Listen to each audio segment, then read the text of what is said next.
Welcome back to Stasis, Geek, and my movie recommendations carries on with a little bit of romance. So now, before I get to it, I changed my list, and the reason I did is I could have done this as your more normal romances: Dirty Dancing, The Notebook, Ghost, as you can see around the corner of my screen here. But I changed it because I was like, you know what? I like those unconventional romances. So I I wasn't going to go girly. Might have the hair, but no, I wasn't going to do it. So I went unconventional. Now, some of it you're going to be that's a bit on the nose because they are there are ones out there that bang, but there are ones I just like. You know what? I'm going to dismiss, completely dismiss. They're probably in everybody's top 10 of of all time romances, and there's ones in there that probably are in the top 10 that are absolutely shockingly awful bad movies, but they're liked. Let's just say that they're liked. Titanic. Oh, what did I say? But let's get on with it. Now. What the first one I would say is, yeah, I would say it's not a prominent, one that people are going to go bang. It's more of a, I suppose, teen romantic comedy with, like it's a 90s one, late 90s, 99. It's when Hollywood were obsessed with teen comedies, romances, and all that. So I think this one is a bit obvious. It's 10 things I hate about you. Now, be honest, I actually like this movie. I like it. There are going to be ones on there I'm like, you know what? They're there because they're there. No, there could have been ones that could be there. But this is Heath Ledger, stars, of course, as the main hunk bad boy. He is, I suppose, from another area code, but he's plays with the he's Aussie accent quite well. It doesn't say I don't remember if it says he comes from Australia or whether. They kind of mention it in because of the bad boy links into it, is that he's been in prison or something like that, a juvie or whatever you call it. It's quite funny, but the concept is fun. It's a paid to have a date with the ugly girl who it's the teen Hollywood that isn't very ugly or geeky or nerdy. She's just a standard person. Get the bad boy to get money. The bad boy then falls in love with her. Story goes on with a bit of antics, a little bit of fun in between. Of course, all the pieces are there to do it. So if you've never watched it, now most people have watched it. I'm guessing this is of all. Yes, everybody has seen it, but I recommend it because it's one you can have on the background and it's just entertaining. It makes you laugh. There are funny moments in it. So it is a romance, but it's a romance comedy. Now there are the famous bits in this scene when he sings to her down the I don't know what you call it in the US, the stands. I don't know what they're called into the field, but he sings the song. There's some very iconic moments, and the dad is funny. Like he kind of like he's obsessed with telling the daughter, who is played, I can't remember her name, but she, Bianca, but I remember the character, is to be pregnant. If you go out on a date, you will get pregnant, and he plays it so great. There's the supporting cast, the adults in it are very, very funny, like all the teachers and all that. So it's a good one. Heath Ledger is Heath Ledger in it, like early Heath Ledger before he got that serious method acting. It's a good teen romance movie. So that is my one. Now the next one is one of my favorite movies. I'm going to put this is it's got to be in my top 15. Probably that. It's not going to probably might I don't think it will scrape into the top 10, but this is a movie that is not called this in America. It's called, I'm just looking it up before I call it. It's called Stairway to Heaven in America. Well, I always thought a bit on the a bit on the nose because this one is a matter of life and death. Now, I love this movie. I love it. David Nevin, Kim Hunter, and Robert Coote is that. So it's a great. It's just now. I don't know if you're going to class this as a fantasy with romance, biblical with romance, or sci-fi with romance. It's a bit of all, and I say that is because okay, I'm gonna do a little bit of spoiler because it's right at the start. So if you go that, okay, it's wartime in the airs of Britain. We have I don't know if they say what aircraft it is. I can't remember the aircraft. I don't think it is. We don't really see it. Anyway, RAF pilot in his bomber is going down. The rest of the crew get out. He gets them out, but he's going to stay behind to kind of get anything. And he accidentally, or like he gets over the comms to a American radio girl, I suppose you want to call it, who his final moments, he's going down. He's kind of just having a chat, as you would do. I'm saying your final moments of you're gonna get it. And they get a report. They kind of by this radio talk, they kind of who are you? Kind of like, enjoying the conversation. But there's something there. Without giving too much away, let's say Death didn't do his job. That's the best way I can explain it without spoiling the movie. So there is I suppose it's all leading up to a court in heaven. Let's just say that is because it's not my fault. You didn't take me at the right time, the Grim Reaper, the death or whatever. And he falls in love and she falls in love. But will the court argue it was your time and you've got to go to the stairway to heaven? Or do you get another chance? Do we literally let you have that moment? I find this a very good movie. I find it very sweet. It is probably, for me, it's going to be like an 8.59 if I did it. It is a very strong romance movie, war-torn Britain at the time. It's very clever how they do it because this is 1946. How they did it, if you actually think about propaganda-wise, British, American, get together, that's it. So it's it's very well acted. It's very good. It has that I say biblical fantasy, whatever you want to call it, into it as well. It's very good. So it's one of my top favorites. So I'm glad I put this in because I wouldn't say this is strong fantasy or strong. I don't know what you're going to drama, war. I wouldn't class it. It is romance. So I'm glad I'm doing romance because I love this movie. Love it. It's very, very good. So if you've not seen it, please treat yourself. I say A Matter of Life and Death in the UK. Across the pond, it was called A Stairway to Heaven. I don't know which one I like. I'm gonna go because I always knew it as A Matter of Life and Death. I'm gonna call it that. But yeah, it's a good one. I really enjoy it. Please go and watch it now.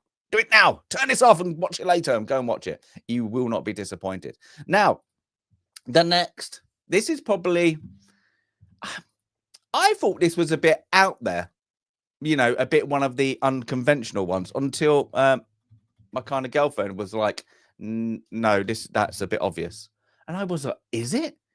So let's just bring it up because everybody's seen it. I'm guessing most people have seen it. Now, I'm guessing you could class this part of it is a kind of a Christmas movie. It's always around Christmas because I'm guessing there are Christmas themes in the movie, but not really a Christmas movie. It's dark. It's grimace. It's a Tim Burton movie. Edward Scissorhands. It's romance. I'm taking it. I got told this was a bit on the nose. So literally, so it's all about Edward. Is this I guess it's it's supposed to be on the nose of Pinocchio, I suppose, like that, of Edward Scissorhands. He's in this mansion of a mad scientist who is his creator, but of course he's long since dead, and Edward is left alone until I think they're trying to sell the house. Can't remember. Like Peg, the mum, played by Dinah West, is sweet, and she goes up, finds him, brings him home, and of course, the daughter Kim, played by Winona Ryder, slowly falls in love. Now, I always think it's funny because Johnny Depp as Edward Scissorhands is really good. Now, I always thought when I was younger, was Edward in love with her? But there is a good thing, but it's how he sacrifices, kind of, he's down there because he doesn't fit in. He's a bit of the outcast. So I like it. I'm guessing everybody's watched it. Hands up. Multiple times anyway. But it's good. It's like it shows more of the outcast in society, but you're just trying to fit in. But there's something wrong with you. And I suppose like it's supposed to give that, if you're whatever, on whatever or whatever, it doesn't matter. But this one kind of gives it the grim reality at the end of like, sorry, sometimes you just don't fit in, and you got to go away. So that's it. It's good. It is a romance story. It is. So this is my kind of first, a little bit that way, a little bit that way. But my next, I'm guessing, is quite far. There are going to be ones. Now, I like this. This is one that people always forgets exists. It's John Cusack. It's Gross Point Blank. Yeah, Minnie Driver. Whatever happened to her? Yeah. Alan Aiken, who we had on Film Club the other day, one of that. So there we go. And Dan Aykroyd. Now, this is very simply, I don't even know John Cusack's character name. It's one of those you don't actually need to know the character's name. It's just a fun story. It's fun. So he is a hitman, assassin, whatever you want to call it, and he's got a job. Happens to be in his old neighborhood. So he bumps into his old high school. Is that right? Middle school, whatever. Love of his life, kind of like that. And he realizes, and so does she, they still kind of like each other. That kind of heat, that kind of feelings they had when they were young, yeah, has always been there. But of course, John Cusack's character just disappeared. He got to an age, and they say he joined the military, but then that was it. Dum dum dum. Nothing was heard of. So he's there, of course, to take out the things. I think there's like a reunion in it. There's supposed to be like as well when he gets there, but I can't remember who he's supposed to be taking out. But there is also Dan Aykroyd's character who is there as well to do the job, but also then to take him out. But it gets a bit twisted around. But it is quite entertaining as a funny kind of romance, because you've got Minnie Driver's character, who's kind of oblivious. She's been that, I suppose you want to call it, stayed at this small town girl who's never kind of ventured off, and he's the one who ventured off, joined the military, and now we know he's an assassin throughout the movie. But it's funny, it's entertaining, it's very, very good. Now this is another 90s one. I'm picking 90s movies for some reason. But go and watch it. It's quite good because it has the romance on top of it, what's kind of there, but then you've got the danger of being taken out at any point, especially by Dan Aykroyd, who plays the other assassin, who's quite like, he's the dry man, I suppose, is like that. So yeah, it's a good one. Please go and take a little look. Now, what is next? Oh, okay. Yeah. I'm even laughing. Now, this one, I'm not sure how. I know it did well over here, and it did well because now I don't like the music. I hate the music, but the film is so good.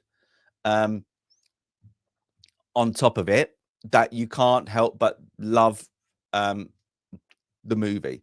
I don't know. I said I don't know if it did well in the US. I'm guessing it did because it was a thing. Now this we're going to jump across and we're going to Australia, but Australia with a twist, with a lot of ABBA.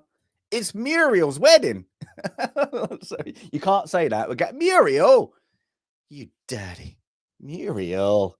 So that's it. So this is Muriel's wedding. It's bloody funny. It has a lot of ABBA in it. Well, I hate ABBA, and I mean, oh, you know those bands or whatever you kind of get, and it hurts. It kind of hurts. You can feel the pain there. It's there.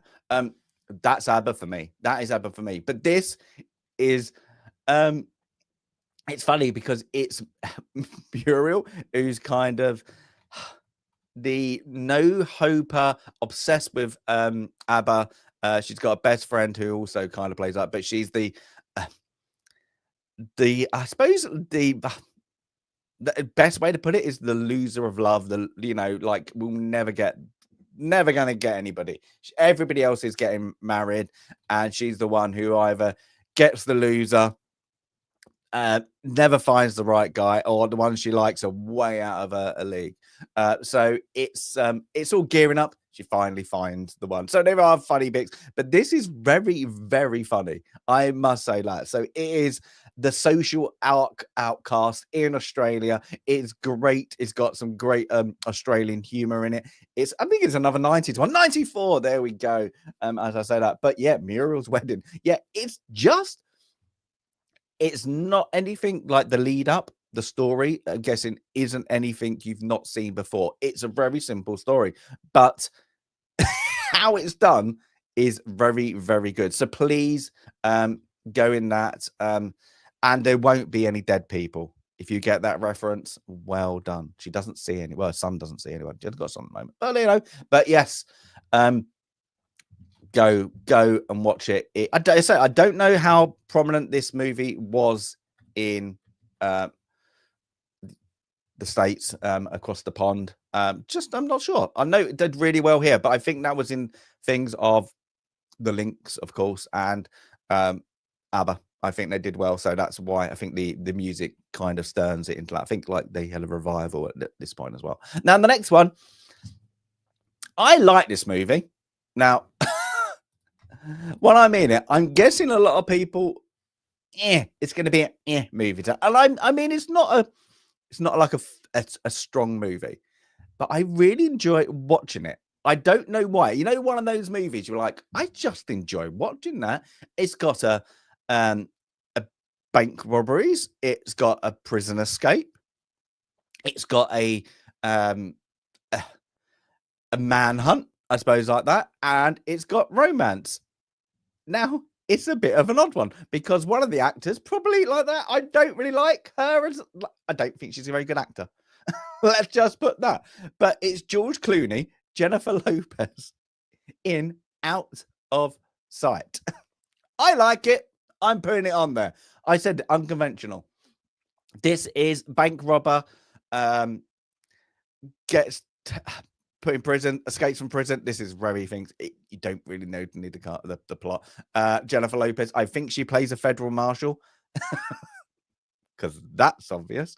And she's hunting him down, and they fall in love with each other in a very things. And of course, at the end, when he should go to prison, she doesn't go to prison.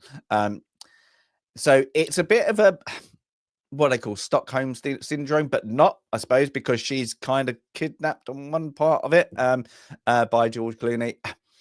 He plays this quite well. It's George Clooney kind of playing the movies, you say, but he plays it quite well.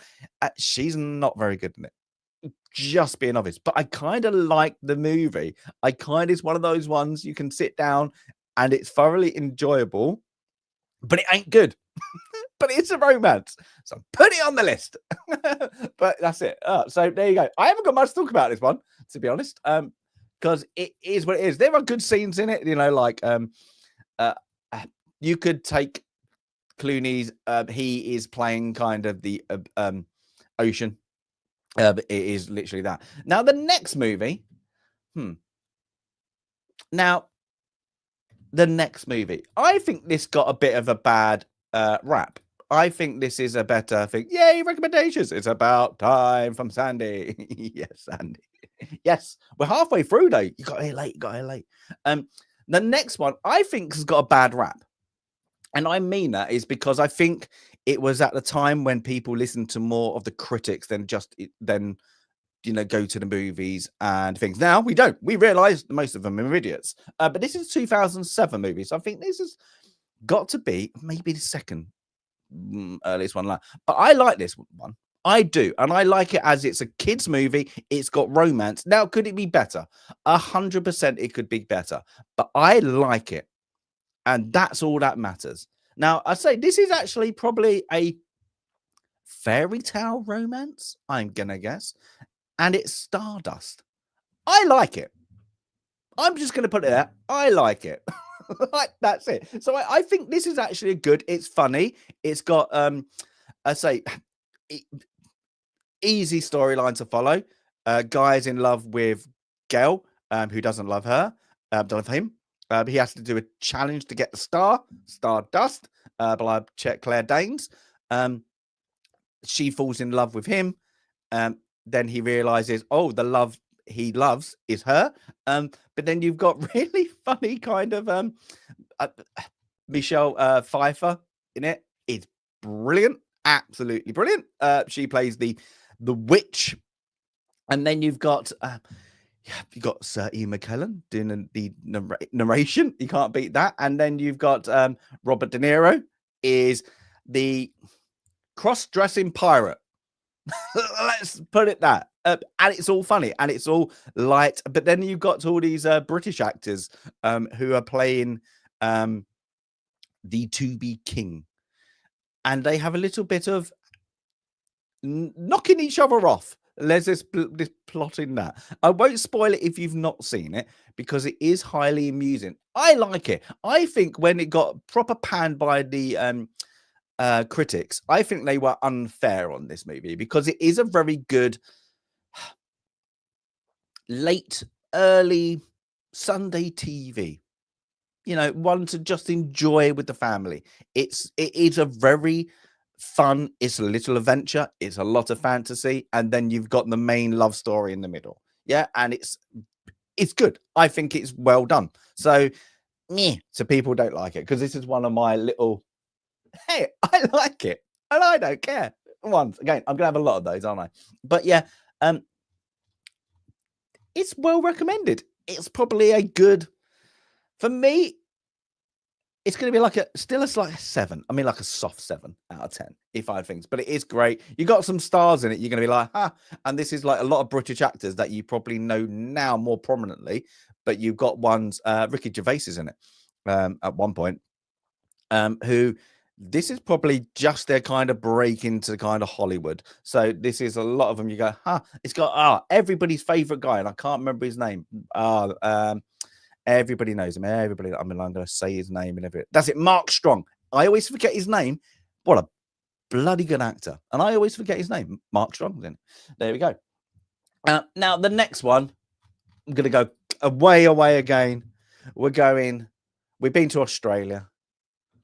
So why not go somewhere a bit close to them? Now, this one, I'm guessing, Sandy Cute, I'm outing you here a little bit. It's probably on one of your lists somewhere because it's got Sam Neill in it. It's The Piano. Now, it's a bit of a gritty romance, let's say that. This is a very good art romance. It's shot very well. It's dark in places. It's a very strange romance because it's a little bit, what's the best way? Disturbing, but also it is very sensational at the same time. So this is New Zealand. So we had Australia. Now we're in New Zealand. It's all about a mute who's on the piano who falls in love. There is Sam Neill and Harvey Keitel. Let's put it on rough. That's it, rough. That's a good band. But it's, I think, if I remember, it's an arranged marriage, and then she kind of falls in love. But that it's a bit, yeah. The best thing is rough. I adore this. It is very good. It's a period drama. It's set in probably like 1900s, like mid 1900s. It's mid 19th century, so not 1900s, mid 19th century. So it's a very good. It's like the score in this is absolutely brilliant. If you don't like the movie, well, how much you would, it's a because it's a bit hard hitting in some places. The score is absolutely beautiful. You just go and listen to the score now on one of the whatever device you use. It is brilliant. But yeah, Holly Hunter is the mute. She's brilliant into it. You know, it's great. And then Harvey Keitel and Sam Neill, they're brilliant. I can't think this is so.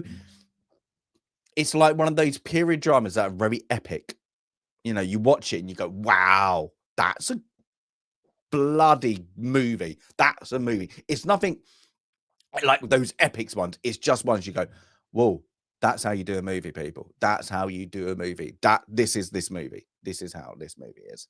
So yeah, very, very good. Highly, highly recommend this movie just because it is chef's kiss. Yeah, so go watch it. It's a little bit different because it's not one of, I suppose, it is not on a conventional romance. Once you start watching it, it is not a conventional. So that's it. Now, the next one. I'm guessing romance is in the title, and as I'm going for unconventional, I had to do it. Everybody's seen it. It's got Elvis in it. It's True Romance. Had to be done, didn't it? Had to be done. Tony Scott, written by Quentin Tarantino. I always want to know the back, like more of the background story of that. I know they didn't have trust in Quentin Tarantino, but how cool would it have been? Or even if he was allowed to edit it the way he would have shot it, if that makes sense, you know, with the before and the back and the back and before. So this is Christian Slater, Patricia Arquette, and this is like, I would say they are the love story. Yeah, it's very bizarre. She's he falls in love. She's a hooker, a cool girl. Hasn't been long on the job, I think. And I can't remember who sent it. It was like his birthday because he's a bit of a loner. And then they kind of fall in love.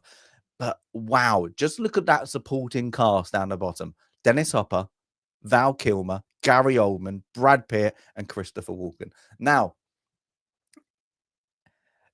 there is one of the greatest scenes: Christopher Walken and Dennis Hopper. Everybody knows what I'm talking about. It's mind-blowingly good. There's a scene in it. It's in the trailer. Everybody thinks, I can't say the words because it's Quentin Tarantino's dialogue. There's a lot of the words YouTube, and most people might find offensive if I said it. So I will not do the Quentin Tarantino's dialogue, but it's good. It's good. Whatever. There are a lot of that. We need more Christian Slater. Whatever happened to him? There are a lot of this. Is whatever happened? Minnie Driver. Whatever happened? There are a lot. I think he just got bad. I think Christian Slater did it. He did a lot of bad movies. But yeah, this one, I love this. It is a very, it's a good setup. You can feel it's Quentin Tarantino with the accidental finding of the drugs, to the ending, the shootout. But then in the middle, you've got, of course, I'm guessing they're trying to make Christian Slater's character's got psychological problems because he can see Elvis, who is played by Val Kilmer. I don't know why Val Kilmer would be on the list, let's go, but it's great. But this, I would always say, this is stolen by Dennis Hopper and Christopher Walken. Sorry, it's just there when they're in it. It's blooming good. I mean, very, very good. But the whole film, I'm guessing most people, it's a good story. But I always wonder, because I like this movie. I like it. It's going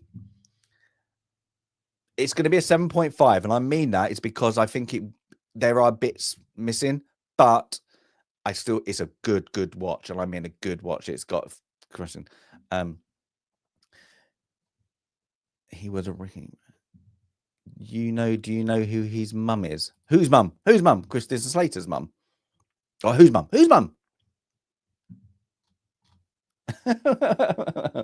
But yeah, it's mobsters against a couple of losers, and that's it. There we go. Mary Jo Slater is one of the most acclaimed casting directors. I did not know that. There we go. Slater. That's probably got in the role in a couple of one things. But yeah, go watch it. It's one when it comes on, you always sit down and watch. It's good. Even if you miss the first 5 minutes. But yeah, as I said, I would just love to know how or what would have been different if Tony Scott didn't do it, and this would be the first Quentin Tarantino movie. But they didn't want to give him that much money. I suppose with that cast, like at the time, that's a strong cast to give it to a kind of, oh, you're a writer, you've never really directed kind of guy, it's the things. Now, next one, I'm sure this is very unconventional, but I like it, and I'm sure this is a yes from me from the film club. If we ever get animation, it's a yes from me, it's a yes from Jay, and I'm sure it's a no from Sandy. So this will be interesting. My next, very unconventional, because they're not human. It's WALL-E. I like this. It is a very unconventional romance. Unconventional, way up there, is because it is WALL-E. It's WALL-E. It's sweet. It's WALL-E falls in kind of love with another robot who he's the cleaner upper, the dustbin robot is the best way to do it. The automated for that, and he falls in love. I can't remember, I can't remember the other one. Oh, what is the other one called? I can't remember. WALL-E, but you can't beat it. But I'm sure we've had a discussion, and it's not a one for Sandy. There we are. But it's okay. There we go. I love it. I do. I'm going to give this an 8. I would give this a strong 8. I find it very, very sweet. Eve, that's it. I find it just a very sweet, very funny, very delightful movie. It is. It's good for kids. It has that kind of romance onto it. It's very unconventional. It's just very sweet and very cute. I don't know. I just very, very like it. It's just one. I like how they've got the actual the human ship, I suppose, or human. Don't know why I did that as a Ferengi.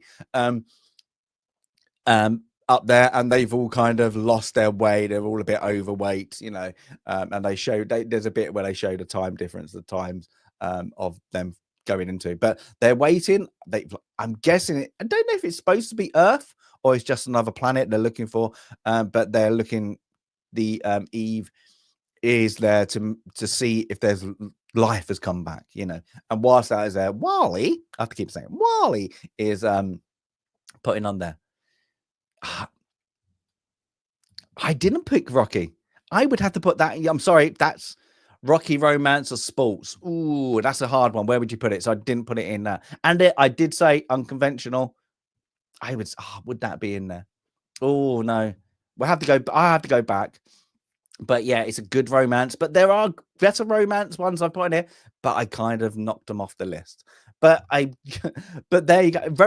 WALL-E is unconventional. Very, very unconventional. But I like it. It's very, very sweet. So there we go. That's my recommendations. Very, very on the nose. We're getting through the list. I haven't done sports. Maybe sports is next. I actually don't know. What should we have a little look? Shall we have a look? What is next? Alphabetically, of course, I missed one. Everybody knows I missed one just because I didn't know what I have to talk about. But let's have a thought. Let's quickly get this sheet up. I like a good little sheet. Let's do. What is next? Ooh, there is one before sports, of course. It is sci-fi. So next is sci-fi. That list might be long. There's a lot I might take out ones that are a bit obvious, to be honest. So we got sci-fi, sports, thriller. Then Sandy, you know what comes next? War.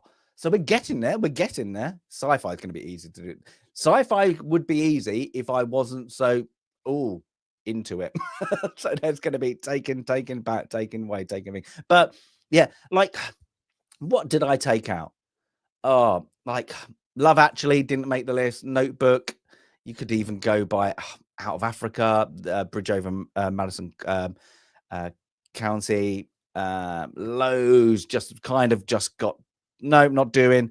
So I just was like, no, I'm going to be a bit unconventional because there's ones I like and no things. So yeah, Wally, True Romance, The Piano, Stardust, Out of Sight, Muriel's Wedding. You have to say it like that. Remember? God damn Muriel. I can't remember. It's like Muriel's so naughty. Can't remember. Gross Point Blank, Edward Scissorhands, A Matter of Life and Death, and 10 Things I Hate About You. But they are kind of some unconventional, but you could have loads. Now, Much Ado About Nothing. I saw that come up, Sandy. I like it. I think the movie isn't that good. I think the movie's a bit poor. So yeah. So sorry, we all have our ones. Alan Rickman in anything really would be what I mean. Watch the movie. I watched the movie, funny enough, and it had Alan Rickman in it, and I was like, bloody hell! Oh, half a movie, the kind of the portion everybody likes, Prince of Thieves, Robin Hood, Prince of Thieves, and I was like, wow, his performance. You could take everybody out of that movie and replace him, even Kevin Costner, and that movie would still be Alan Rickman stealing it. You could give some things. It just makes me just like a spoon, cousin. Like, you know, it just needs reaction to that. A cancel Christmas.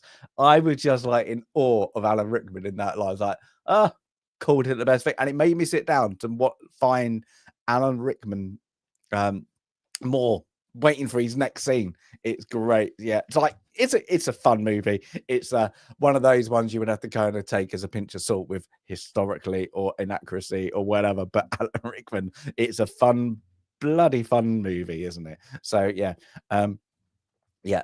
There we go. I suppose that could have been a romance. That could have gone on the romance one. It's just yeah. It's a short movie though. It's a short. I haven't got shorts, or maybe I can add shorts onto it. This called The Song of Lunch. It's not one of those ones again that you did put on that was very weird.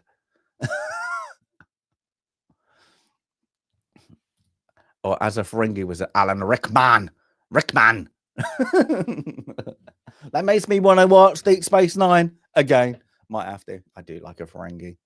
That sounds a bit odd, doesn't it? I don't really like a Ferengi as a Ferengi, but that's it. But yeah, hope you got that. So next is sci-fi. I'm looking at the list, what I've got on there. There are some good ones on there that haven't made the list. They've got some old ones there, got some black and white ones. Actually, there's one on there that I actually sat down, I think I said the other day. I might spoil it for everyone. There's one on the list that I'm going to put on there. That is a good list. I'm just looking at it. The list is quite long. Everyone else is like 20. This one is like quite a big list. But we've got that. We've got sports afterwards. What I kind of like. We've got some 1, 2, 3. I can see 3 baseball movies. 3 ice hockey, a cricket movie, Basketball's on there, and a football. I mean, football as football. No, American football. I don't think there's ones in there. There's so many better movies there, so I don't think it's online. We have to see what makes. I need to add to it, I think. But yeah, I've got mostly. There's a lot of good baseball movies, I must say. If you take that out, so they're entertaining ones. Yeah, there is good ones. There's some good ones on it. We've got 1, 2, 3, 4. 4 is definitely on there. Definitely on that. And I think I did well. There's actually 2 baseball, ice hockey, soccer, football, and baseball. Basketball, sorry. Did you have a foreign film category? Did I have a foreign film category? No, I didn't, because it was hard to do, because what would you class as a foreign film? So I've done it by genre. I wouldn't class foreign as a genre, because I put a lot of foreign movies in my lists. So I didn't put a foreign genre. If anybody wants it, I might put one at the end, but there will be a crossover of ones that are already on other lists because they are great, but I left it in there. There was, I think, history. I didn't do a history as well, because I'm going to have to break that down into different genres of history. Because what we do, like if you're doing war is mostly history, unless we got a sci-fi war. We could do. You could put Starship Troopers in there. War. But more people would put war, history, war. But then you put medieval, political. They would all fit in there. So might have to, at one point, bring history and do a subcategory. So afterwards, we might do a subcategory. There's ones I do like that. There should be. So yeah, maybe we do that. Maybe, Sandy, we'll get our heads together and we'll do subcategories. What would it be? Because I could do top 10 medieval easily. I could do top 10 political easy. I could do top 10 war, top 10. You know, it could just go on. You know, you got biography. We did biography, but you could have history biography. Make sense? Yeah. Yeah, it could be there. Prehistoric history films. You could do. But yeah, there's so many subcategories, but we're getting there. We've got, after that, we've got Western, one of my favorites. So we got that, and then we're doing a subcategory, and we've got one that we did do that I think we spoke about, Sandy, is films that are so, and you'll probably have to get onto it, because I know there's at least 4 off the top of my head I can think you will want to talk about, is movies that are historically incorrect. So bad, they make the watch of it really annoying. Yes. And we're not just talking Braveheart. That might take an hour, but apart from that, that's it. But then I've got one that is going to be a bit off it. It's not going to be film recommendations. It's going to be off my TV recommendation one. One of the other subcategories is going to be cancelled too soon. There we go. TVs, series that were cancelled too soon. A couple of a chat, you kind of get straight off the bat. That's it. But it's good. They might have to have their own show. If we go into, let's talk about Braveheart and Patriot. The worst thing is, Sandy, if we did that, would we rewatch it? That would be a hard watch. Like Braveheart, I can. Oh, it's Patriot is it's terrible. It's a bad movie. Yeah. Every single movie about the American Revolution. There are some good. The thing is, if you go by that, there are some good made for TV, as you would say. I suppose you would call it a HBO movie. There are some that kind of categories. There are a couple of, I'm trying to think, are very TV kind of like miniseries, I suppose, like that. But most of them don't. They just don't know. They're literally, it's fly the flag, run at the British. Don't know what they're doing. Yeah, they're just that. Gone for the Wind is on. A classic, Oscar worthy, but was it? Historically correct? No, but that different era. So yeah, that's it. But yeah, different era to Sorry, American Revolution. There'd be a lot. There would be so much on that list. Yeah, we'll have to do that. We'll have to go. We're going on tangent. This is about romance. There we go. Could have put Gone in the Wind as romance. Not historically correct. Would you say that is? I would say that's a better portrayal of a romance, unconventional romance. If you then forget the historical parts, but people still like that movie. That's it. So that is thing. If people are things, yeah. John Adams miniseries, yeah, is I see. This is where me and Sandy difference. I would call it good, not exceptional. There we go. Maybe we should do that historical miniseries or series that we love. There we go. That would be a good one. Got a couple in my head. There we go. And we'll probably not ones being this side of the pond, that side of the pond that we haven't seen. But yeah, hope everybody enjoyed romance. Next is gonna. I'm guessing the next one's gonna be a good one. It's sci-fi. I'll have to finish that. It's going to be so hard doing sci-fi, to be honest, because there are great ones. Maybe I might increase the list by 5. Maybe we'll see. Because there are ones you just want to talk about, and I'm guessing most people will have watched it. I'm going to put through, curveballs as they call it, in there. And I go, oh, I haven't seen that, because there are some good old black and white ones in there. Because black and white sci-fis are very, very good. There's been the eerie.